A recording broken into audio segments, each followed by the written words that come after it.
ازيكم يا حلوين، عاملين ايه؟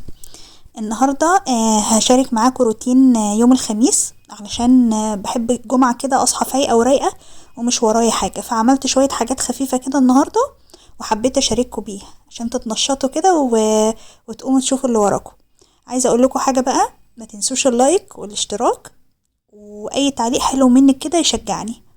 انا نزلت وبدأت يومي بايه بقى؟ بالفطار. انا جوزي ماشي على نظام الطيبات بس مش بالظبط، يعني اخد منه المهم وماشي عليه. مش ماشي عليه بالظبط، يعني فاهمين؟ هو اصلا دكتور ففاهم ان في حاجات في النظام مش مظبوطة، بس ما علينا. المهم ده كان فطارنا. فطرنا وظبطت دماغي كده من نسكافيه، وقلت يلا نبدأ بقى اليوم. جبت توت، هو اللي جابهولي يعني. انا بحبه جدا، بس بصراحة انا اتصدمت من السعر، بس مش هدقق قوي يعني عشان انا بحبه بصراحة. اسعار التوت غالية قوي قوي، اذا كان التوت ده او التوت الاحمر، بصراحة غاليين قوي. المهم دخلت بقى على الغدا، لان احنا كده كده بنصحى متأخر، فانا ما بخلص الغدا يعني بنتغدى متأخر. المهم النهارده هنعمل سجق بلدي، وده برضه طبعا ينفع نظام الطيبات واي نظام دايت في الدنيا، لان انا يعني بنجيب السجق من حد مضمون وكويس، وبنقوله ما يكترش التوابل يعني خلاص. وبعمله في معلقة زبدة واحدة في الجريل، وبحمره كده على الوشين، ومش هحط اي توابل ولا بصل ولا توم ولا اي حاجة خالص، هي مية مغلية عليه بس كده. وهو طعمه اصلا حلو وبينزل في المية، فهيبقى اخد الطعم يعني. وشوية ملح بس بظبط الحدق.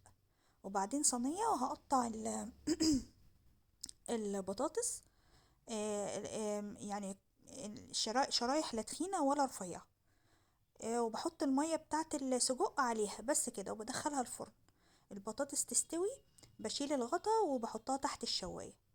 وبعد كده بشيل السجق وبحمر البطاطس شوية. وهي دي الأكلة، بسيطة وسهلة وطعمة وريحتها قلبت البيت، وتنفع معانا في الدايت. ويعني يعني ممكن تاكليها بطاطس وسجق بس من غير رز أصلا. وما تكتريش، يعني حاجة بسيطة وخلاص. شوفوا شكلها أصلا حلو قوي، غير طعمها والله جميلة جدا، ولا بصل ولا توم ولا أي حاجة تتعب البطن خالص، وطعمها حلو جدا جدا. أهم حاجة بس تجيبي السجق من حد كويس، مش أكتر. وده كان غدانا النهاردة.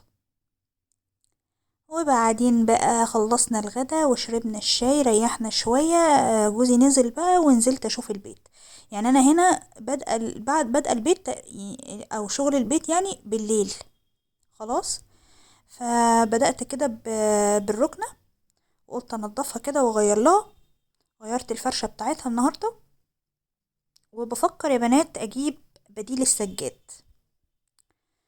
فالنهاردة شفت بيدج كده فيها أشكال حلوة قوي، فهجرب كده. وعايزة في أوضة النوم، وعايزة في الصالة اللي فوق، يعني يعني أنا شقتي دورين، فعايزة أجيب لأوضة النوم وللصالة اللي فوق وأجربه. لو حلو هجيب لي بقية الشقة إن شاء الله.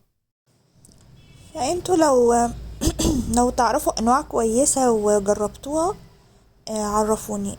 أنا مش عايزة الحافظة اللي بتتحط على السجادة، أنا عايزة اللي بيتفرش مكان السجاد أصلا. يعني عايزة أشيل السجاد ده لل للشتا مثلا، وافرش في طول الصيف اللي هو النوع التاني ده.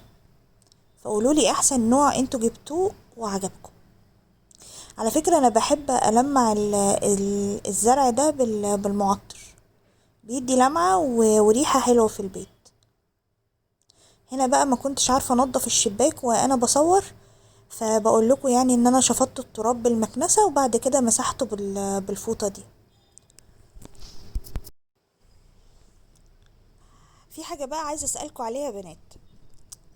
معرفش، هو بصوا انا يمكن يعني على ايامي انا لما جيت اتخطب، كانت الواحده بتبقى مكسوفه قوي و... واللي هو هو مش ملزم بأي حاجة يجيبها لي غير الهدايا العادية اللي العريس بيجيبها لعروسته لما بيجي يزورها. يعني أنا كنت عارفة إن الخطوبة فترة تعارف، أنا هتعرف عليه وهو يتعرف عليا وندرس بعض كده ونشوف الحياة هتمشي ازاي وكده يعني. دلوقتي بقى يعني في بنوتة بتقول إن هي طلبت من خطيبها إن هو يجيب لها هدية عيد ميلادها موبايل. فهو قال لها انا مش قادر اجيب حاجة زي دي دلوقتي، بس ممكن قدام ان شاء الله هجيبهولك. فهي اتضايقت وزعلت وقالت هو بخيل وبخلان عليا ومش عارف ايه التعليقات بقى. هي كمان اللي قالوا لها لا ده انت خافي منه، لا ده انت سيبيه، لا ده مش عارف ايه. هو بجد البنت ممكن تطلب من خطيبها يجيب لها موبايل وهو ملزم ان هو يجيب لها حاجة وهو خطيبها؟ يعني لا مكتوب كتاب ولا جوزها. طب بابا واخواتك موافقين على كده؟ يا جماعة مش كده والله، هو مش ملزم. يشوفوا انا ست وبقول لكم العريس مش ملزم وهو خاطب ان هو يجيب لك حاجة زي دي او ان هو يصرف عليكي اصلا. الفترة دي انت بتتعرفي عليه، تعرفي بخيل ولا لا، هيحصل مواقف تانية كتير، بس لا انت تطلبي منه حاجة. وخصوصا الموبايل اللي بيبوظ اول ما العروسة تتخطب دي بقت حاجة شكلها وحش قوي قوي بصراحة. وخروجات وعزومات ومطاعم، اصلا انتي ما ينفعش تخرجي معاه في الخطوبة، ما ينفعش تخرجي معاه في الخطوبة. هو يجيلك البيت وتقعدي، ولو خرجتي تبقى مامتك معاكي. لا ده في مطاعم وخروجات، ده انا يا لهوي شفت كلام. لا مش كده يا بنات، لا هو لا اما انا غلط لا اما في حاجة غلط. هو الراجل ملزم بيكي بعد الجواز، خدي منه اللي انت عايزاه يعني على قد طاقته يعني ومقدرته. بس في الخطوبة وتطلبي وعايزة وديني وجبني لا. عيب، حق في حق في حق يعني. يعني عيب حتى في حق بابا واخواتك يعني. فانا الموضوع ده استفزني بصراحة. فانتوا شايفين ايه؟ انا صح ولا كان لازم يجيب لها الموبايل؟ مش عارفة. ما حسيتش ان الموضوع ظريف يعني.